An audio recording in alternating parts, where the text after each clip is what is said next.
Grant Morrison gave us the best-selling Batman book of all time, The X-Men, like the new Marvel era, probably the most definitive reimagining of Superman. He means a lot to pop culture, and I think he represents a fearlessness and pure creativity. If you're gonna talk to Grant Morrison, it's kind of incredible to have him interviewed by Gerard, who he writes about in his book, Meeting, and like those guys inspiring each other. It's really cool. Welcome to an evening with Grant Morrison.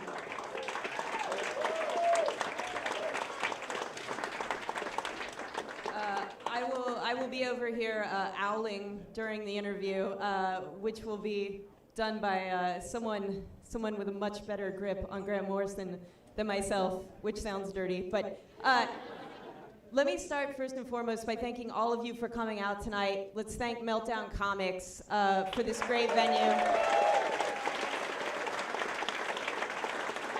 Nerd Melt and Nerdist for providing the space, and also there are limited edition posters in the back by artist Dave Clock for this event. They're $10. You can pick those up as well. But without further ado, are you guys excited for the evening that's about to commence?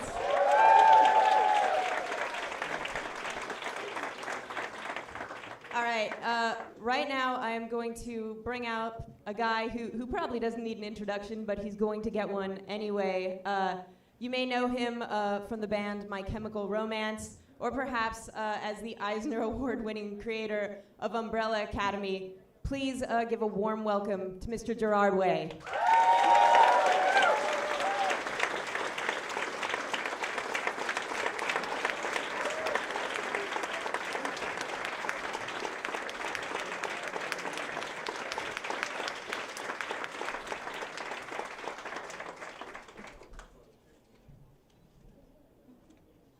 I have a whole bunch of notes that I made. I'm not this short, but I'm pretty short. Before I continue, I want to tell you guys a story, and the story takes place in 1999, and I'm in a hallway in DC Comics in New York City, kind of the big black building, and I'm standing there holding photocopies, wearing a black turtleneck with a Beatles haircut, and I'm waiting in the hallway, and I've paused there because I've heard that Grant Morrison is in the building, and he's about to come through this hallway to talk to his editors at Vertigo. And I'm just petrified because I'm a huge fan, but I also wanted to see him. Now, just some backstory really quick. I've been trying to break into comics for years, and nothing worked. I just didn't have any confidence, and the art wasn't there yet. I was missing something, and I was afraid, and then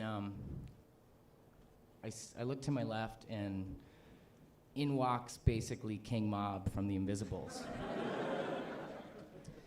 And I'm looking at this guy, and I'm like, it is 108 degrees in New York City, and he's wearing rubber from head to toe in PVC. And it was almost as if in that moment, I really realized what I was missing. I wasn't self-actualizing. I wasn't becoming what I was supposed to be, and this guy had through his art. And from that day forward, I made it my mission to break into comics by becoming something, by self-actualizing, by creating a fiction and then believing it and then living it. And that all happened from that one moment in that hallway.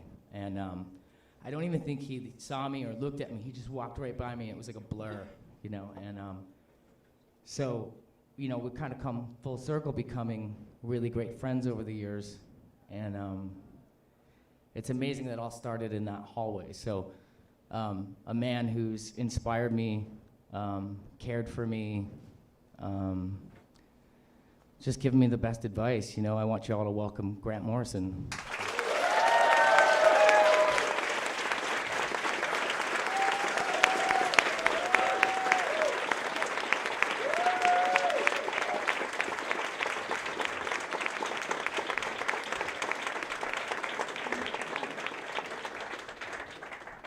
I totally noticed him with the sexy Beatle haircut and the turtleneck.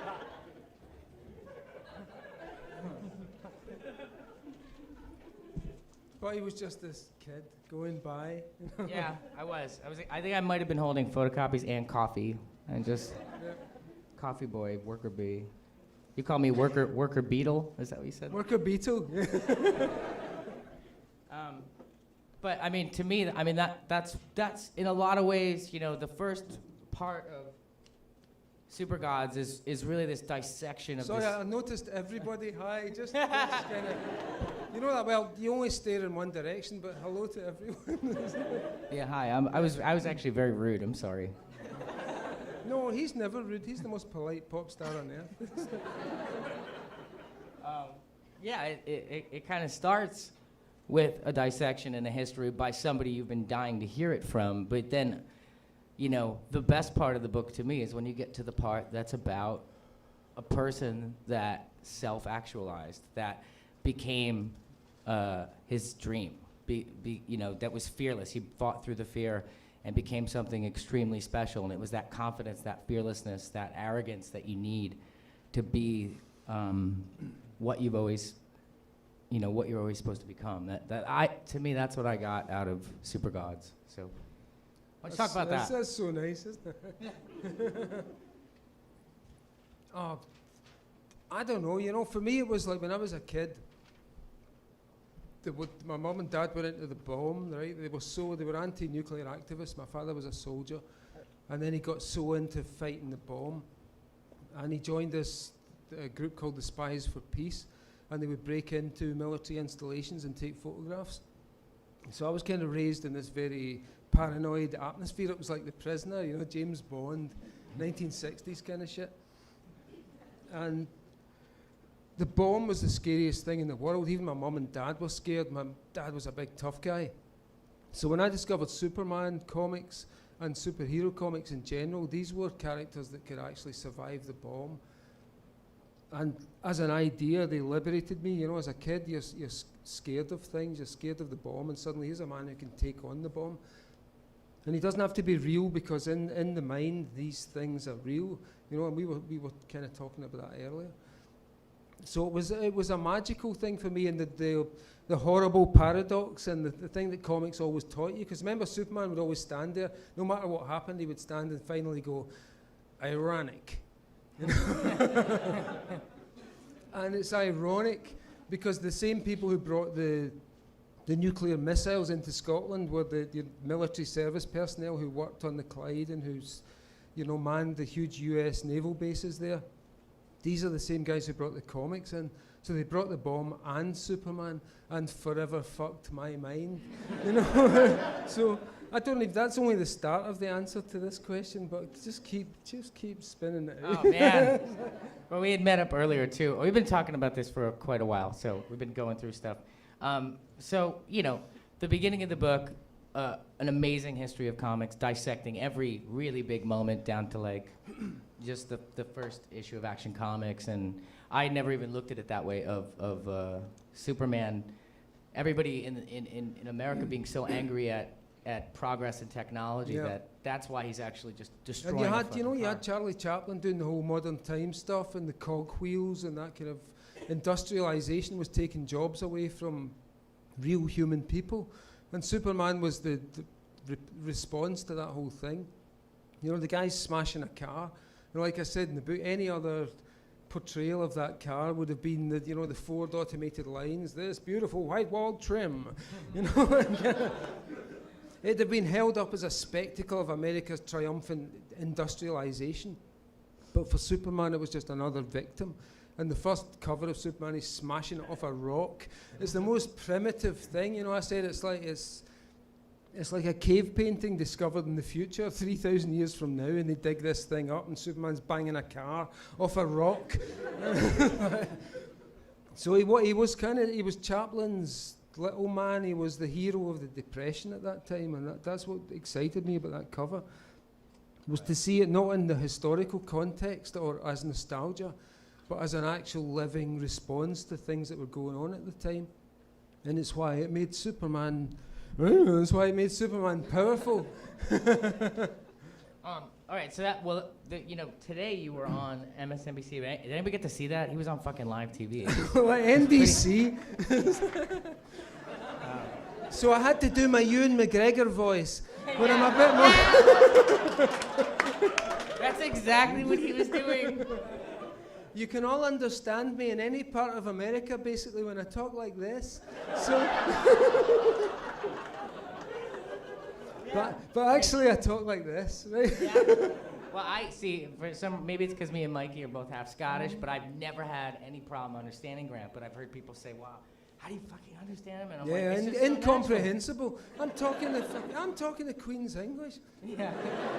Her Majesty Elizabeth II, in whose wonderful reign we have all. So I'm sitting there, I'm in my chair, I'm alone in the living room, and I'm taking my notes, and I'm waiting for it to come on, and I'm like, holy fuck, is anybody gonna understand him? Like, what's gonna happen? And I was like, who is What this the guy? hell's that Yeah. man talking about? I can't understand a word he's saying. Is that English? So, not only was it understandable in English, but you know, some amazing question, or just for all of us, really popped in my head that day as being fans or creators and artists and creative people that make comics and make movies and make all sorts of things. So, you know, when he was saying that we look to these superheroes to get our moral code and our integrity and our courage, we actually use them as a basis. And then it made me think, well, if that's the case, and it actually is, like pop culture is actually the new mythology. So if that's the case, like what a crazy power that any of us wield. I had described it to him as it's almost like you're doing an ongoing series of the Bible that people are like getting this moral code from, and you know, it's so. Yeah, I mean, you know, we were saying this. Like a big part of the book is about the story we're telling ourselves right now, which is a really dark story. You know, it's kind of the Western world is telling itself a story of extinction, that we fucked up, we're really guilty, we got it all wrong, we're never going to figure this one out, the rainforest's dying, we're consuming resources, it's coming, the apocalypse is coming, the ice caps are melting, it's getting worse, oh my God, it's getting worse, the kids are revolting, everything's going crazy, there's pedophiles around every corner, oh Jesus Christ. This is the news as reported by people doing lots of coke, lots of Red Bull, you know, lots of coffee. But it's the story that people have been told, and it's a story of doom. So my idea was that, you know, right around when Gerard came out with the Black Parade video, which I hope everyone's seen, and was a really beautiful moment in pop history. What I thought he did at that time was he encapsulated, we had those poor cutter kids, right? You know, those really smart, you know, it's sensitive children who started to cut themselves. At exactly the same time, young boys and girls were dying in Afghanistan and Iran. And what the band did was fuse those two images together of the emo and the soldier. So it really, you know, it got me thinking about that whole, what were we trying to process through that entire period, you know, and what were you thinking about when you did that? Even like, it was really weird. It was just I didn't think about it too much at all. I just knew, I just knew, you know. And I think you probably experience the same thing when you come up with your stories, or create King Mob or anybody. You just know that that's what the world needs, not what it wants. And we talked a lot about that through our friendship. Is asking for what you need, not what you want. But also, you know, so you sell this story to children, basically, you know, and us as adults, and I'm sure there's some younger kids here, I hope so. But as adults, you can almost process this doom and gloom shit. It can be quite funny, it can be vampires, you know, it can be Harry Potter goes dark. Right. But really, it's a really dark script, and the kids are having to deal with this, and then you turn round and accuse them of dressing in black and cutting themselves. You know, come on. We should be so thankful they're not hanging themselves, like, you know, dealing with this shit. So I kind of felt that our recent work has been dealing with that and trying to process with that very dark story, and why superheroes have appeared and emerged. They've come off the page, they've come onto the screen. Suddenly things that only belong to an outsider culture for a very long time have become common currency. And what we're seeing is, I think, a culture in emergency, a culture that's been telling a terribly dark story. And tragically, for our You know, our imaginations. The only thing that is now left carrying a positive charge, because Star Trek is dead, we have no space program, we no longer have supersonic aircraft, forget it, you're not leaving the planet, you're here. You know, the dystopian vision has consumed the Western imagination, except for the superhero. And the superhero gives us this image of, what if we get better?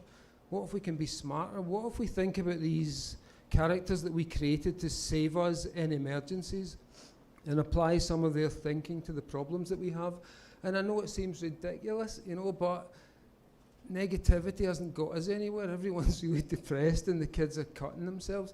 Come on, you know, that's why superheroes have risen up. I think they represent some kind of last gasp positivity and hope for the future. Right. Wow. Yeah, it was very reactionary, you know? And I think that's kind of superheroes in a lot of ways too are very reactionary. The kind of superheroes, like Superman being born out of, you know, World War II tension and things like that. And creatively, we are in a lot of ways reactionary. And then the beauty of it is that after time, you stop being a reaction, you start being just very proactive, like creating something new, you know, or it's a reaction to what you've done before and things like that. And I think every case in Grant's life and career, it's a progression, you know. It was started as a reaction and then just became a progression, and now he's just progressed so far. So you mentioned something called the Human Project today. Oh on no, TV. the human. I just love it. I don't know what it is exactly. It but should be the new Jack Kirby comic. The Human Project. Jack's back.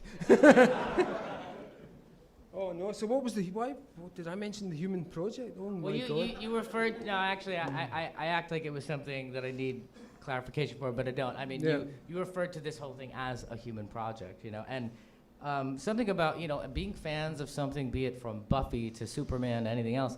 The real diehard fans, I think there's almost a reason that they call us all disciples in a weird way, because I do think there's that connection of mythology that we almost take it so personally that when, you know, Spider-Man gets a new costume, everybody gets really fucking pissed off. Like, so I think that's why there's such an intense love and an intense hatred sometimes for really groundbreaking ideas with these characters, because it is, in a lot of weird ways, you know, and people are gonna hate me for saying this, religion or mythology. It's our guideline for in a weird way kind of how we act and what we believe. So that's something I've noticed, because one of the things me and Grant got along about right away when we first met, we had lunch in Glasgow and we were playing the Barrowlands, and I was so nervous that everybody in the band just watching me pace, and then I walk out, and then the two of them are standing there with a sports car, and Kristen's driving, and he's like opening the door, and he looks like the Joker, and he looks like super menacing, you know. But we go to that lunch, and one of the things we were able to gel on right away was an intense love and or hatred for what you've done, because it tells the truth or because it pushes a boundary. And Grant said something to me, and this is, I feel connected to everything. Grant said something to me at that lunch that nobody had ever said to me, and it was, he had said... Would you like sauce with that? Yeah.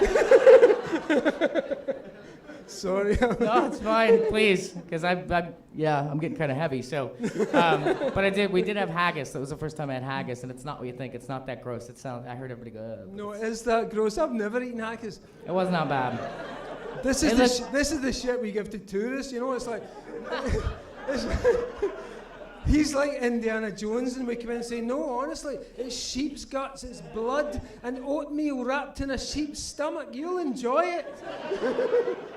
Meanwhile, we're eating fish and chips and it looked like taco meat. It looked like really well done taco meat. So, you know, so I got platinum white hair, and you know, I'm very intense, and he's, you know, we're talking about 9/11 and the band starting and stuff, and he goes, "Did you ever think about what was going on in that cockpit?" And this, you know, it's a crazy thought. Did you ever just think about what the energy was in that cockpit? I know that it changed your life. You feel horrible about this thing, and you're very angry about it. But did you for once think about it? And I never did. And it was the first time, no matter what it meant, it just made me think about it.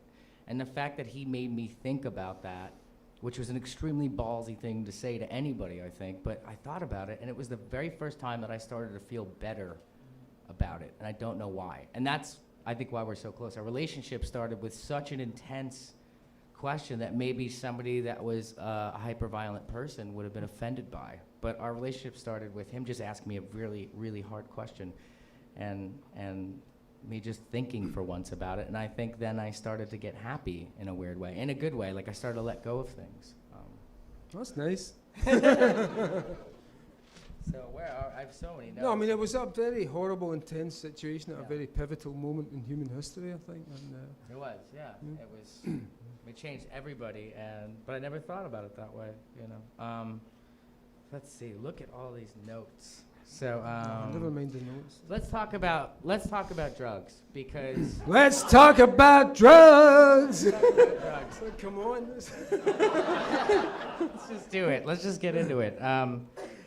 You know, there's a You talk about drugs first. me. Oh man, you got me. Well, there's a myth about Grant that he's like, even though I've referred to him this way lovingly at times, maybe in the past, that he's like Tim Leary or something. That he's like this. He's like he's high right now. You know, like he's just he. I can see all your skeletons. Many of you will live forever.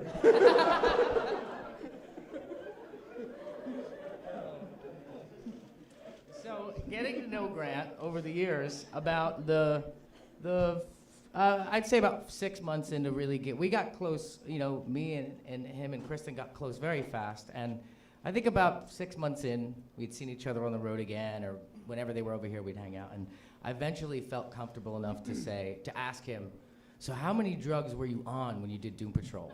You know, and that's kind of the question I think everybody asks. And he turned to me and he goes, no, I didn't do drugs. I was straight edge until I was in my 30s, and I'd never known that because there's this myth that kind of precedes him that, you know, that it cheapens it to say that's where it all comes from. I mean, what's more probable, that he's written from a very young age, being straight edge for many years, amazing fucking comics for his whole life because he takes drugs, or because he's really talented, you know? And so I believe it's because he's really talented. So so there's this kind of myth of that, and I think, and just learning who Grant is and knowing Grant over the years, I've come to know him as this guy that actually isn't on drugs. He's extremely focused and very dedicated. I wish, right? I was in a band when I was like 19 to 21, 22, 23, and we were totally straight. And you'd look back on that and think, oh, I wish you'd been drinking, I wish you'd taken something, but we'd go on stage like, fuck! And it was just immense, it was kind of mod, you know, it was really, but everyone looked back on that and thought, I wish we'd taken something. You know, I kind of, when I was doing The Invisibles, I was writing about these anarchists who took all this stuff and who did all the things that I'd never done in my life as a little straight edge good boy mod. And I kind of went method acting on it. You know? So if I had a transvestite witch character in it, then I had to become a transvestite witch and see what that felt like. And I had to summon Mayan and Mexican gods and deal with them and see what they looked like and copy down what they had to say. The same goes for voodoo. You know, I'm writing a character, Jim Crow, who's a voodoo trip-hop artist. So I thought I have to try voodoo, and I found myself dealing with these scorpion gods. Like really, you know, visualizations that were very powerful and strong. And so each of these characters, I became the King Mob character, the Lord Fanny character. You know, who else is in that book? You know Jack that Frost. see, I'd always been that kid. You know, Yeah, that was Jack me at Frost to 14 me years is old, the little working class. Fuck you, I'm smarter Right. than you are. You know, fuck you, I'm Like the you'd bigger- never yet met a transvestite. You were just still angry about them. for Yeah, some and it was reason, you know? it was kind of horrific to him. But I was also, you know, the Mr. Six character, getting into middle age and still being cool, and the bachelor pad and the '60s music and the latest discs from Japan. Right. But So a lot of those, I was living out that book, you know. The idea was to do this big kind of almost like an art installation where I would see how closely me and the comic could combine. And, you know, I wound up in hospital because I had my lead character in hospital, this shaven-headed bald guy who had lots of fun and sex and guns and girls. And so when he got sick, I got sick. And when he got well, I got well, and I found that I could put things in. And it was this very weird, I still don't know what it is. I urge other people to try this, you know. Yeah. Try and implicate your art and your life to such a degree that you can't tell the difference anymore. Right. And strange things start to happen. Reality becomes very plastic. And it seems as if you can press buttons in your little voodoo world, your little fictional creation, or your dance, or your poem, or whatever. And real things will happen. I don't know what that is, but something weird's going on. And the more we test it and the more we see if it works, the more it becomes a human technology we can give to everyone. Right. I mean, well, I think, you know, that's why the work is so lasting and potent, because you did the things, you know, and you described it once as method acting, and that's exactly what it is. You, making the Black Parade, I actually got made fun of by our friends in this band, called Murder by Death, because I'd let them crash in my room at the Oakwoods, and all over the walls I just had really depressing phrases like cancer, death, misery, hate, fear, and it was awful, and it was everywhere. And then before they had left, they'd actually redecorated my room with these signs that said puppies, cake, you know, stuff like that. But you do these, you know, elves, yeah. So, you know, even, you know, I wasn't going to shave my head with bleaching of the hair, all that stuff. It's all this method acting that you do, you know, to get yourself to that place. And it's just a form of that method acting. He had to live that stuff, and that's why it's so amazing, because the thing that's, the best part about The Invisibles to me is that it's nonfiction, you know, it's a nonfiction work. It's semi-autobiographical. Yeah, I mean, work. we didn't blow up those places, you know, maybe we should have, and things would have been better. But all the places, you know, I went to Australia. If King Mob's in Australia, then I'm in Australia. If I'm on the Sacred Mesa tripping with the Indian kid, then that's what's happening. That was all real, except we didn't blow them up. So let's see. How much time we got? I'm just curious. We have all the time 30 minutes. in the At least 30 world. minutes. Oh, at Before the least 30 Q&A. minutes. That's great. Oh, before the Q&A? Yeah. Holy shit. I thought the Q&A was going to happen. I know it's sooner like a than later. lifetime. How long have I been in hell? 5 minutes, Gerard Way. I mean, I have a lot of notes, but... Did anybody read that Alan Moore 1969 thing where Voldemort's like feeling up Mina? How hardcore is that? He just told me. Voldemort. I haven't read it. Has anybody read that? I haven't read it. He just told me Yeah, about it don't on the worry way about over. it. It's like, forget it. It didn't happen. Just red light. So progressing so far ahead, reaching so far ahead that you actually end up ahead of things. The filth. Let's get to the filth, which is almost the answer, right? The filth, I'm coughing just as that. Somebody asked me very recently, Yes. but like a year ago, kind of like, what's your favorite? And about 4 years ago, I said Doom Patrol when I was working at Umbrella Academy, and over the years, going through my own shit, turning 30 and all that kind of stuff, and all the ugliness and the fear that hits you when you've done something, now a year ago, somebody said, "What's your favorite?" I said, "The Filth." The Filth is my favorite, and I had a journalist once saying, he asked me, he goes, "What do you think of The Filth?" And I said, "I don't really know yet." And he goes, "Well, if you read it as if it was about a guy who's just really sad that his cat is dying, it'll make a lot of sense." And then I reread it, and I read it like that, and I was like, this really just is about a guy whose cat is dying. He's very sad. Yeah. And then he survives a suicide attempt, but he becomes homeless. But the thing that he does to dignify his entire life is to compose this huge epic story where he's at the very center of existence. And it's the saddest story of all. Right. And you explain The Filth as the come down, because there's always the come down to something like The you have Invisibles. to have the come down. You know, it's like the Beatles do the White Album, and it's really spare and kind of depressing and weird. So The Filth was that. The Invisibles was the high. It was living that dream, and then finally getting to the end of that dream, and it was really sordid. And you know, Jarvis Cocker did this album called This Is Hardcore. Don't know how many of you guys know that thing. But it was about that, the stale waterbed and the bachelor pad music and the creepy lava lamp lights. So I was kind of living that world, and I wanted out of that. And the Filth was the record of coming out of the Invisibles. It was the Come Down book. And it's my favourite thing I've ever done, I think. It's about real things. It's about my cat dying. It's about my dad dying. It's about all those, it's kind of real, and it's about my feelings about the internet and how it exposed us all to all kinds of things we wish we'd never seen, and all that. It was my response to 21st century, and I kind of love it. I think it's really pretty sexy. Cool. Yeah, I love it. I mean, over the years between that and We Three, it is my favorite, and Yeah, Frank Quitely's done 10 new pages of that thing, and they're amazing. It's like there's more tears per page than ever before. So let's talk about the sunspots. Let's get into that. We have to get it. So this is like kind of privy knowledge. So who's read this book and you've seen this mad theory? This is brilliant. I mean, it gets everyone talking, right?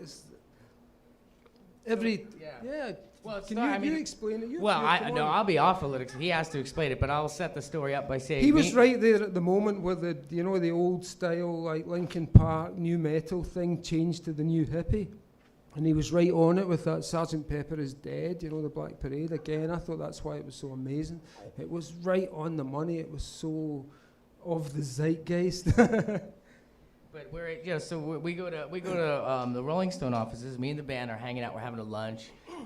Frank wasn't there. It was me, Mikey, and Ray. And we're talking, and everything's great. We're like charming the pants off them, and it's super fun. And we're trying to sucker a cover out of them and all kinds of shit like that. And but anyway, we're sitting there, and I just happen to start talking about Grant and sunspots and magnetism and turning into a hippie and getting and I'm trying to say, no, I mean, it's not like we become hippies or anything, but you got to understand, like... Well, I mean, not hippies. Yeah. the sunspots, every 11 years, it goes from hippie to punk, and you really got to understand, like...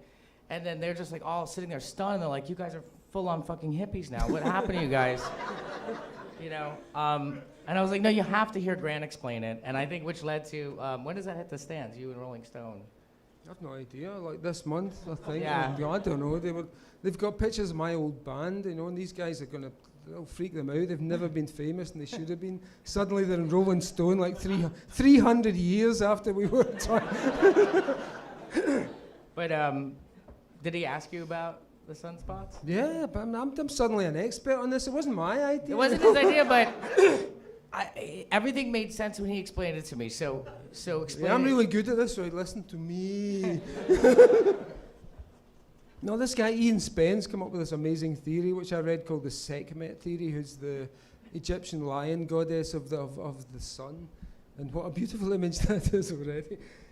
And he suggested that each 11 years the sun goes through these like 22-year cycles, and every 11 years is a solar maximum. And he said that basically it swings between, the flares, read up on the science, because I'm dumb on this stuff, right? I researched it all for the book, and I wrote it all down really clearly, but there's no way I'm going to remember it tonight. But there is science to this. And every 11 years we reach this solar maximum. And basically what he said is you can track it in youth culture, because kids are really aware of the difference in the solar electromagnetic field. So he says, look for it in youth culture. And in Western youth culture, you can disprove this. You can look at it and how does it apply to the East? How does it apply to times before teenage culture? But as a guide to teenage culture, it's really brilliant. So he says that it swings between two poles, and it's hippie on one side and punk on the other. And punk is like tight clothes, short hair, drugs that are speedy, amphetamines, coffee, whatever. Songs are short, songs are violent, songs are about current events. Then you get this hippie thing where suddenly clothes get longer, men start to wear beards, the hair is longer, the songs are more free form and psychedelic. So he says, check out 1955, Punk Maxima. and you have the tight, short clothes, juvenile delinquents, Elvis Presley, 3-minute songs, cafe culture, the Beatles on amphetamines in the cavern, all those influences. 1966, 11 years later, you have the complete opposite. Baggy trousers, bells, caftans, long-form music, expansive hippie drugs like LSD and, like mescaline, those kind of things. Take it forward another 11 years, 1977. Suddenly we go back to the punk maxima. Clothes get tight, songs get short, aggressive, angry. Suddenly people are using amphetamines again rather than psychedelics. Cocaine is back, methamphetamine is back. You get the Sex Pistols, you get the Damned, you get the Ramones, all those bands. Spin it forward again, 1988, you go back to a psychedelic maximum. And what you have is in Britain, we had the Stone Roses, we had baggy clothes back again, we had long hair. In America, you guys had grunge, the long hair, the psychedelic overtones of people like Nirvana and Soundgarden and all those bands. You can track it through. 1999, new metal, The Matrix, tight clothes, anti-authoritarian, no logo.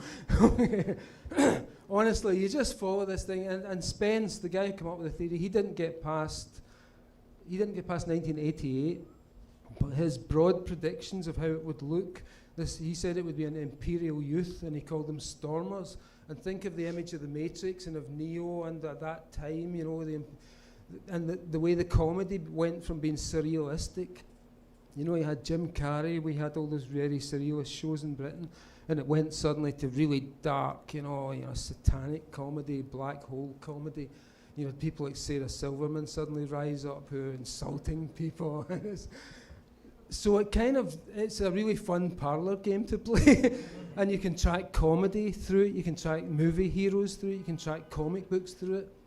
And there may well be something into it. I mean, I've actually profited quite quite well from it by realizing it's a cycle, and that you can kind of bring out characters who suit the cycle at any given time. But it's kind of interesting though, because I think you internally feel it whether you know it or not. Like, I think that, I think you might sell yourself short, because I think you would want to do that anyway. You're always ahead of it in that way, and you would feel it deep down in your core that's what you'd be wanting to do anyway. It's just in your, it just sprouts out of all of us. That's why we respond to it. That's why you create it. And yeah, but we all grow up in this world of fashion and pop, and I was really very aware of that, and I grew up with David Bowie, and with punk, and with those things that talked about changing identities and selling pretend versions of your life. Right.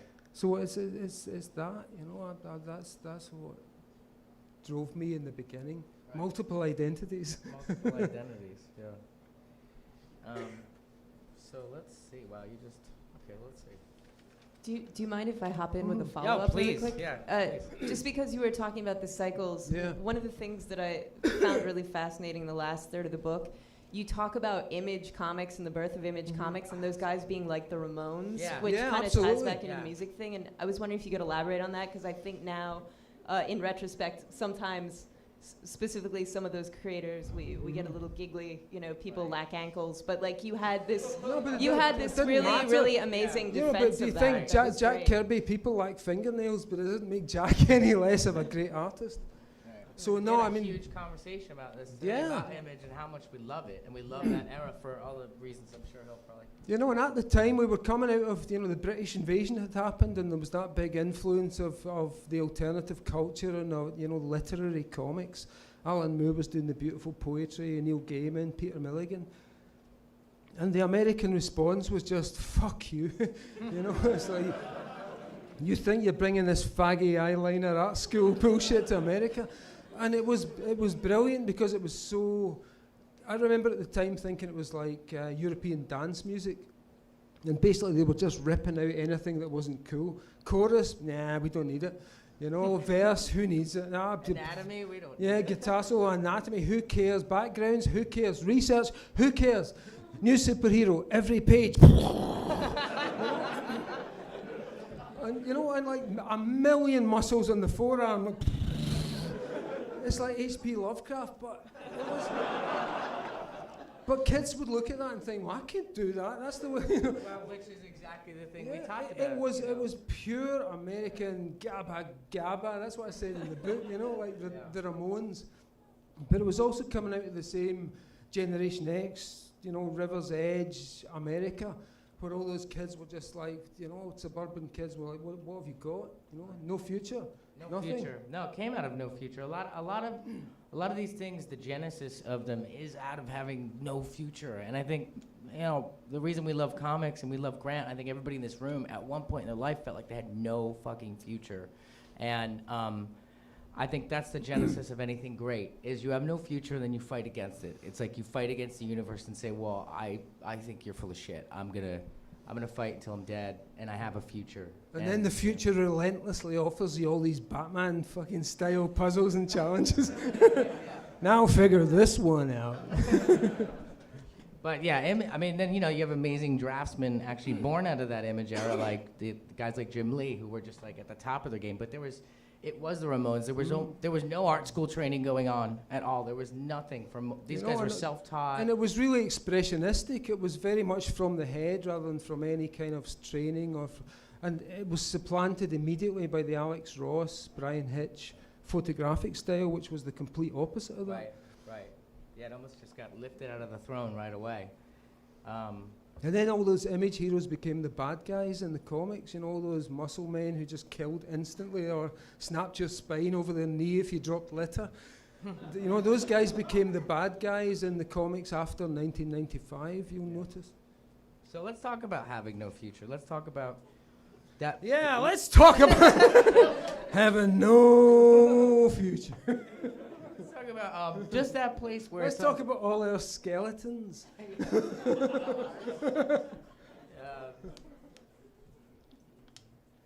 Let's like the genesis of kind of stuff. Like, let's talk about your dad getting you a typewriter, and then in the book you described this amazing scene where, you know, no matter how you felt about your parents later on, or even at that point, it didn't matter. You were a teenager, you were pissed off, you were punk rock, but he still gave you a typewriter that said the world's waiting to hear from you, and you know, but up to that point you had felt two things, probably no future and the fear, which are they're probably like brother and sister, no future and the fear. They hang out together.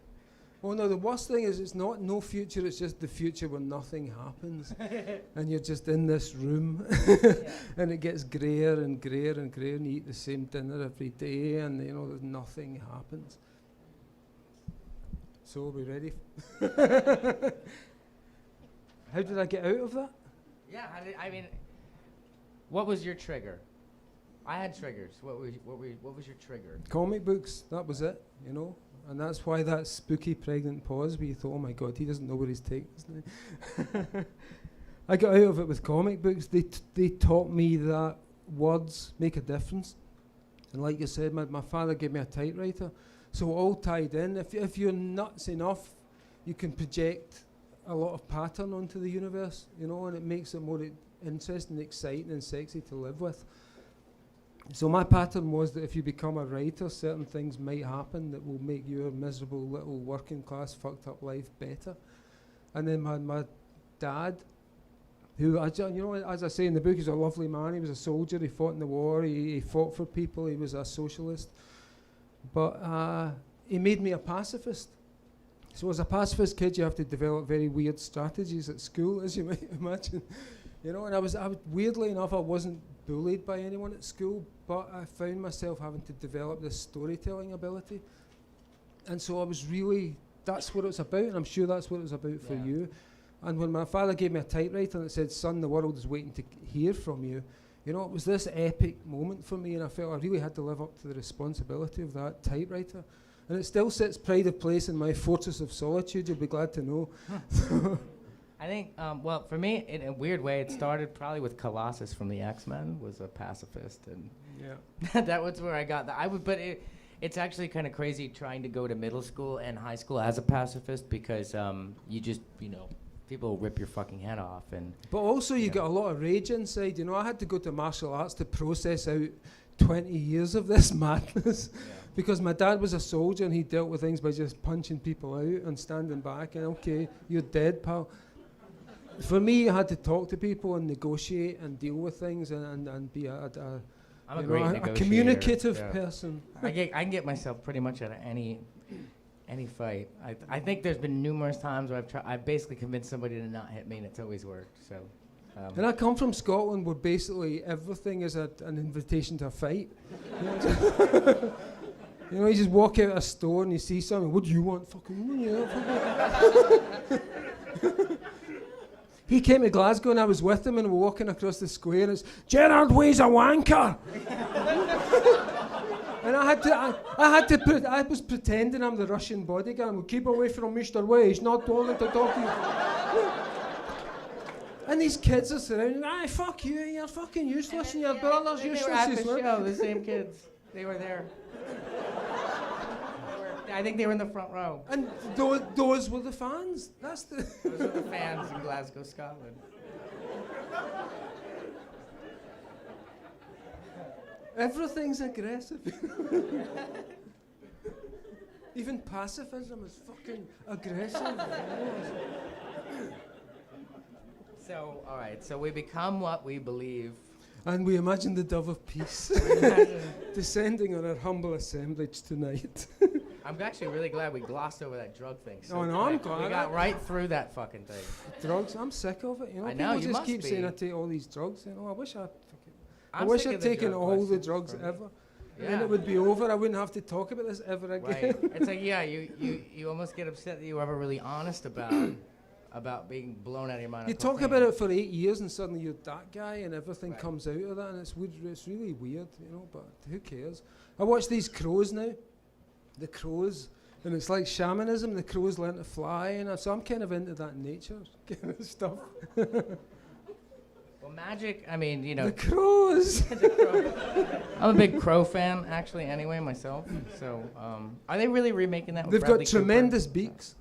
They do. Yeah, the beaks, they can pick up I mean, we're wires in and they, Hollywood. We can yeah, if you get a crow, they pick up wires and they write out basic hymns. Really?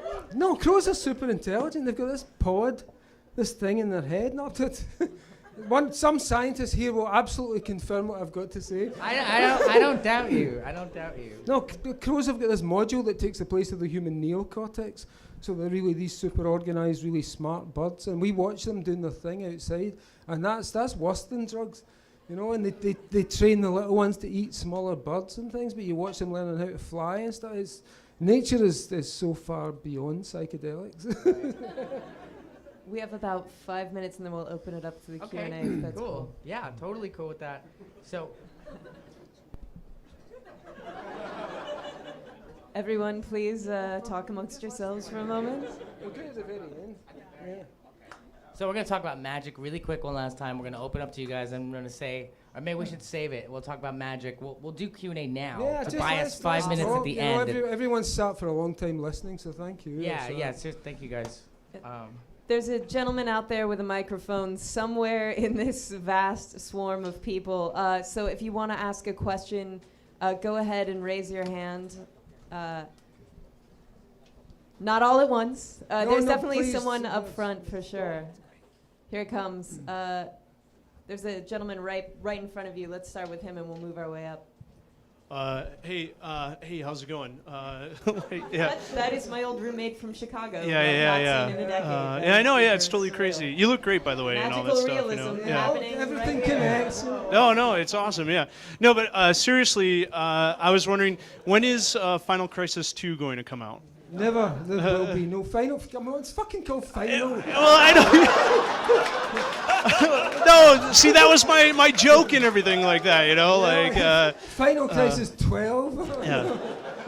No, but I love Final Crisis, by the way. I'm glad you love Yeah. it. I mean, I love it too. But And but very quickly. oh no, he's my security blanket. No, on that was it. It was the story, you know, and it was kind of we wiped out the plot and character and everything, and you know that was it. No, but it's interesting to hear you talk about Image Comics because seriously, one of my all-time favorite comic books is Doom Force, and I was always kind of bummed out that you never like revisited those characters or anything like that. Even though I know it was like a one-off. It was a Yeah. loving tribute, and once the love had been expelled, all I had left, all I had was hate. But Tom Pyre and I sat one night, and he came up with all these names at the back. You remember it was like Tree, TM. Yeah, everything, but we just come up with all these stupid names like Nut Job, TM, Tree, Table, TM, and then TM. There's a guy up here in a black shirt who had his hand up. Really random story. That guy actually got me reading Grant Morrison's JLA run. That is very surreal. Cheers to you, Anyway, man. sorry. Yes. Strange. Yes, it Okay. all connects. I'm totally right, and you can all go home now. Grant and Yes. Gerard, thank you for coming to Southern California, Meltdown.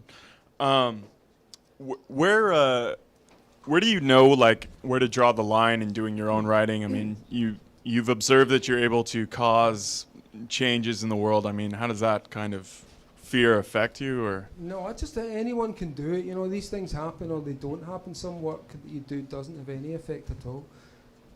It's magic, it's intent, you know, that's what it's all about.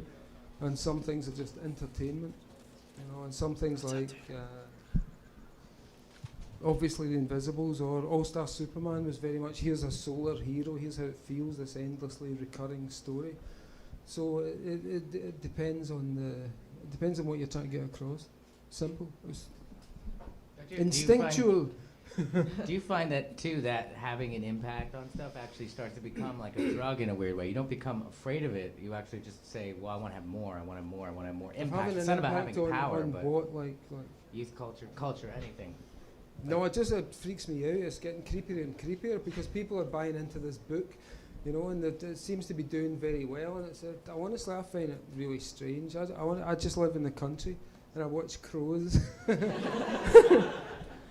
I like to see the clouds going. So it's kind of weird, but you know, it's interesting to dance with the demon that is media culture. Hi.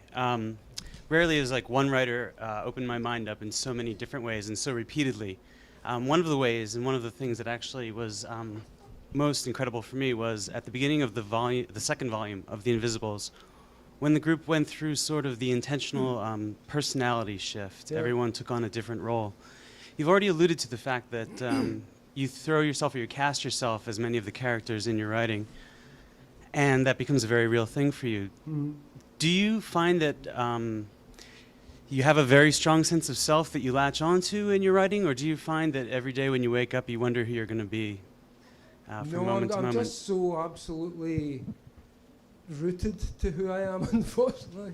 You know, I'm very self-aware. It's really kind of annoying. You know, it's hard to ignore certain signals from life. So no, I'm super self-aware, and that's why I chose deliberately to try and use myself as an empty canvas during that Invisibles period in particular.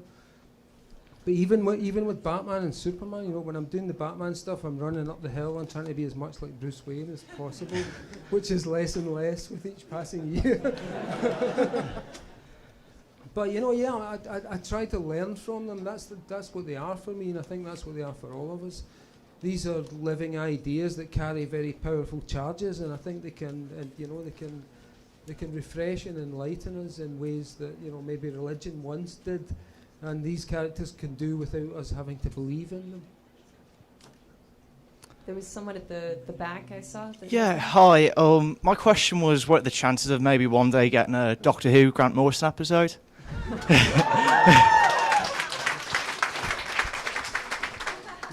Everyone knows I'd love to do that. You know, I've loved that show since I was a little kid. I still do. I love Matt Smith. I think he's the ultimate Doctor Who. And you know what I love is the way he plays the old man, which is the best parts of it, where he does that kissing and touching her. It's like an old guy, which I think is really clever. I don't know. I mean, you guys will be first to know if anything ever happens about that, but no idea. Matt Smith is in LA right now. We should just And film it ourselves. I have a camera. Let's make a. He's got a camera. I got a TARDIS. I really love your like original Vertigo type stuff. Are you still gonna be doing War Cop and the last volume of Sea Guy? Yeah, Sea Guy's like the first issue's written. The rest of it's kind of blocked out. The War Cop thing just didn't work. It was a bunch of great ideas, but it didn't. I couldn't make it come to life. It seemed too sci-fi. It wasn't grounded in the way that I like things to be. So it's never quite worked out yet.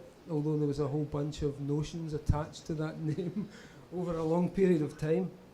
But Sea Guy's well on the way. Sea Guy's really, really nice. Sea Guy's one of my favourite things I've ever done, so it'll be nice to finish it. Go ahead and stick your hand way up there so the gentleman with the mic can find you. Great, perfect.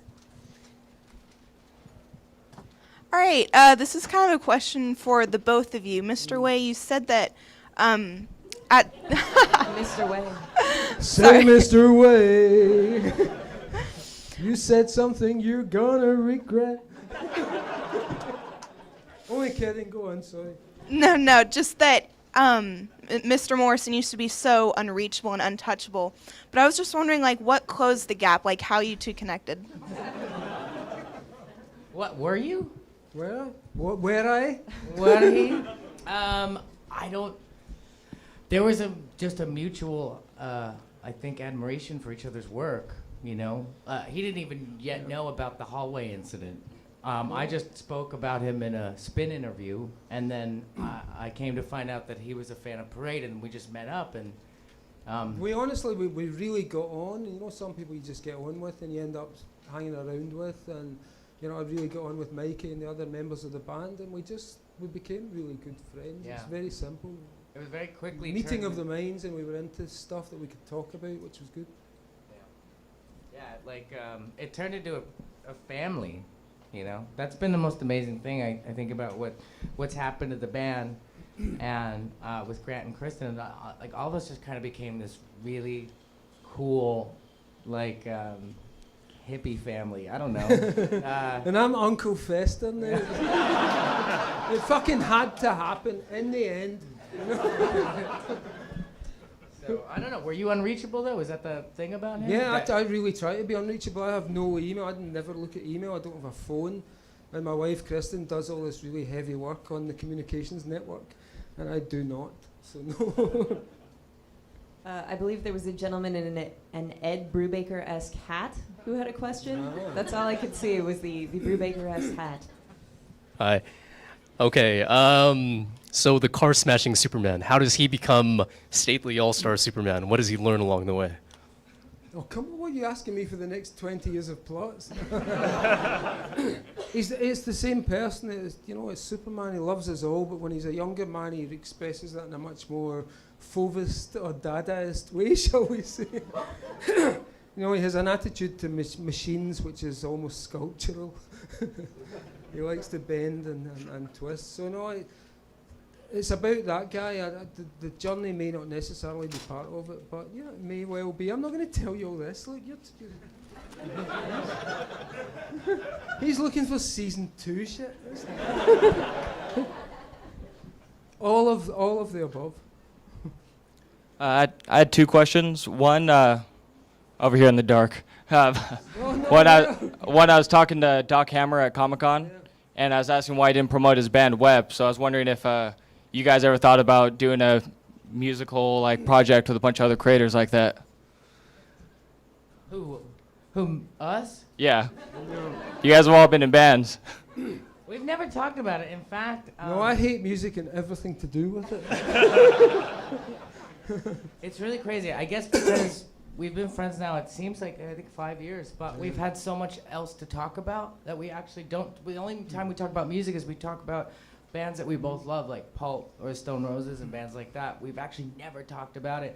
In fact, you know, I learned before the book, but only probably a year before the book came out, that he had bands and stuff. I just never even knew that about him because I guess it's something we never talked about. And the other night was the first time I ever heard him play guitar and sing, and it was the fucking coolest thing ever. And I know I'm building it up now, but that was No, he bought me a guitar just because of this thing, and now I feel as if I have to do something. Yeah, I literally, so we should keep going to questions, but I bought him a guitar because I was so moved by what he did that night, and my daughter loved it. So you guys gotta check it out, but we gotta. Yeah, let's take a couple more questions.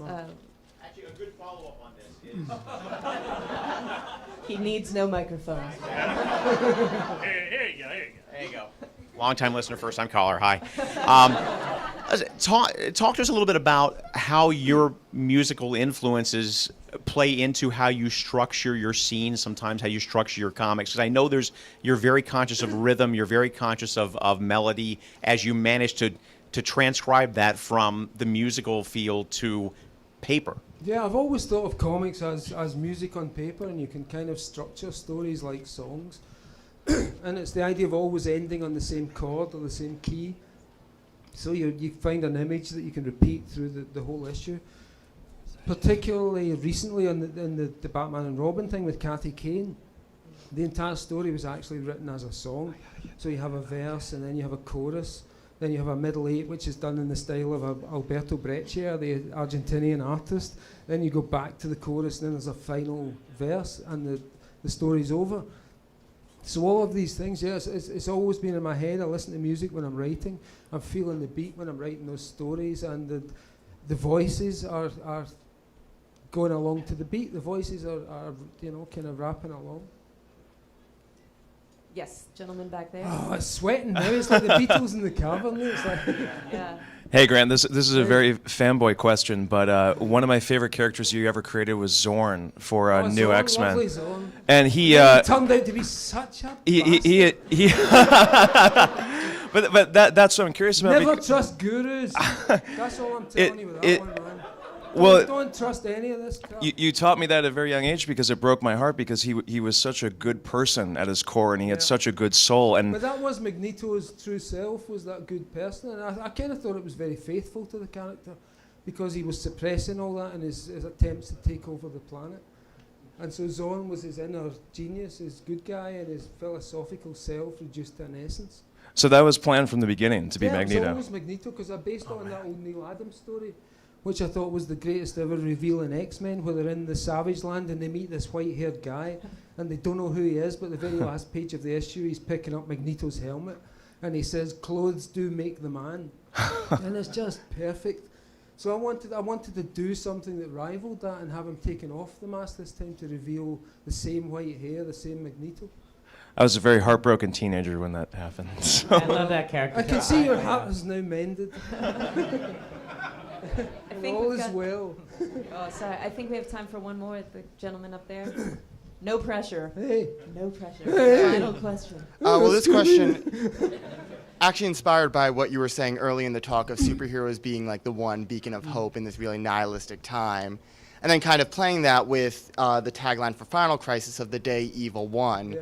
Was that like an attempt to kind of rid superhero comics of the the constant trend towards darker and darker stories? Like, okay, let's just have evil win for once, and now we can have that out of the way. Was that the intention there? I wasn't trying to, blow the horn for anything, but I did want to suggest that maybe there was a way of, our duty was to tell better stories and to inspire people, because honestly, what we got left? Superhero comics? Superhero movies, that's pathetic. Why are there no national myths? Why is there nothing as big as that? We're reduced to picking up these 4-colour things, these flat, two-dimensional, ridiculous images in order to give ourselves hope. It's beautiful, but I wasn't trying to force anyone into any kind of engagement with that other than what I wanted to do. I don't know about other comics. They've got their own agendas. They've got things to say. And it's that was my thing about that. We got to tell better stories. We got to start cheering kids up. We got to say it's possible, and allow them to do these things. The same way the Flash told me it was possible to move at the speed of light and run across the waves, which I can now do.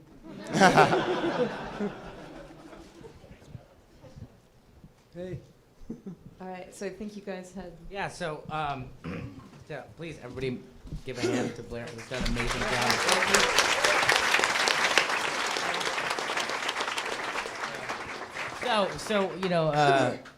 So magic. So Grant comes over the other night. We're all hanging out, and then we start talking about the Invisibles because it happens sometimes, And I started to ask him about the scene where he summons John Lennon, and we just started talking about it. And he was like, for the first time he said, well, he gave me a song too, and it was the first time I had realized I had never heard Grant ever play guitar or sing or anything. I never heard it, like, over the year, all these years of being friends.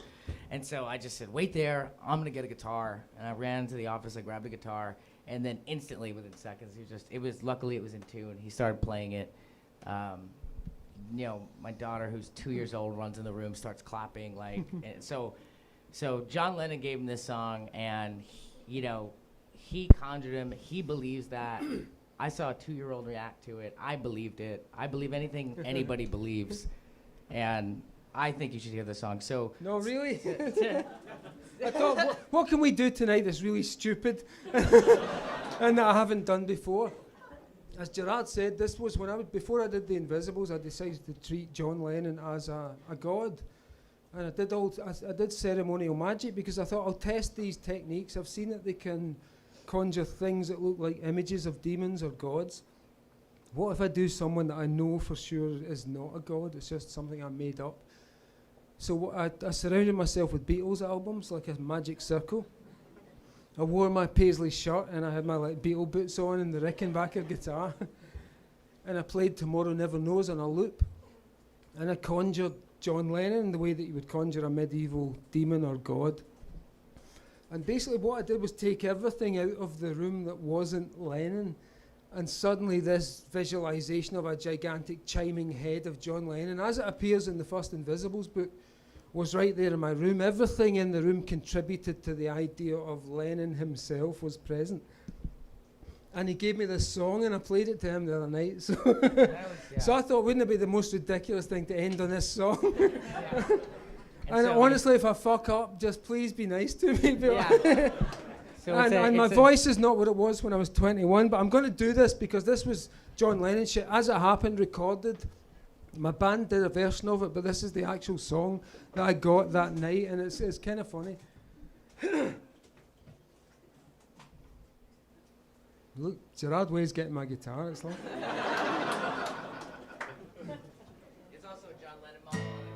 Yeah, it says John Lennon on it. So let's try and will the great man's spirit to us tonight.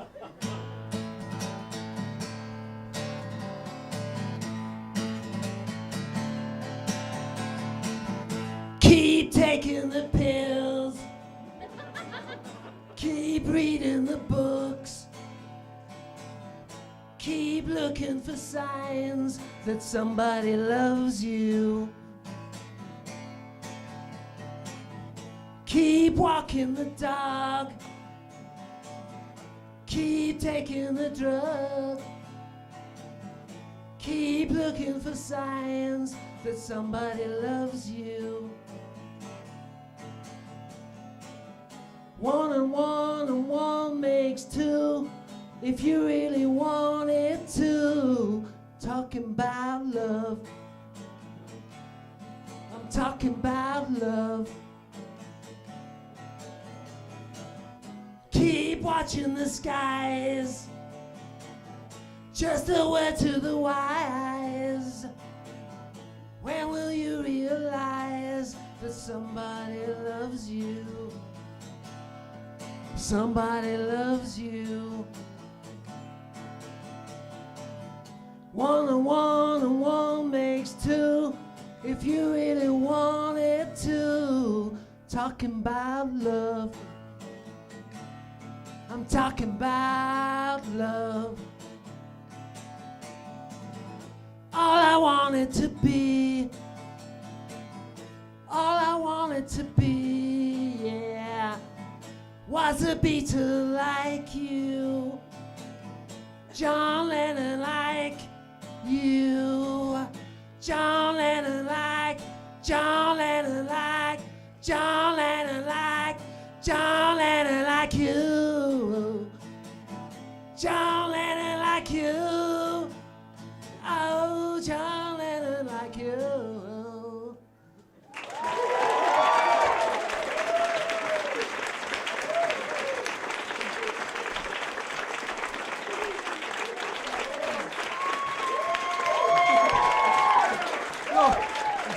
Honestly, thank John Lennon.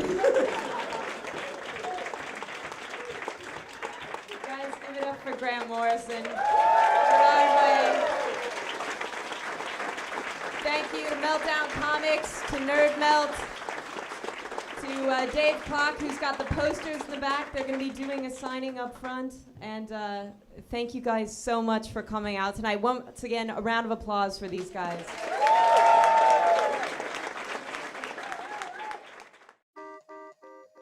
There were so many people packing the house. Questions are great. The energy in the room was amazing. The whole atmosphere was great. The audience was connecting. Everyone was involved in it. It was fantastic. It felt really good.